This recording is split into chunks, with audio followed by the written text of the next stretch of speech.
తెలుగుదేశం పార్టీని కూడా అంత క్రమశిక్షణతో ముందుకు నడుపుతున్నారు మన చంద్రబాబు నాయుడు గారు. ఇక ఎన్నో అన్ని రకాలుగా ఎంతో అభివృద్ధి చేశారు. మరి అటు ఐటీ రంగం అయితేనేమి, ఉద్యోగాలు ఇప్పించడం అయితేనేమి, ప్రతి కిలోమీటర్కి ఒక ప్రాథమిక పాఠశాల, ప్రతి 3 కిలోమీటర్లకి ఒక అప్పర్ ప్రైమరీ, మండలానికి ఒక జూనియర్ కాలేజు, ప్రతి డివిజన్కి ఒక ఇంజనీర్ కాలేజు, ప్రతి జిల్లాకి ఒక మెడికల్ కాలేజ్ ఇచ్చిన విద్యాదాత చంద్రబాబు నాయుడు.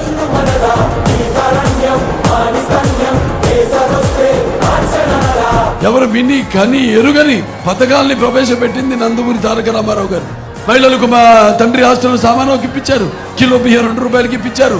అలాగే రైతులకు కరెంటు యూనిట్ హార్స్ పవర్ 50 రూపాయలకి ఇచ్చారు. భూమి శిస్తు రద్దు చేశారు. మహిళ వృద్ధాప్య పింఛన్ ఇచ్చారు.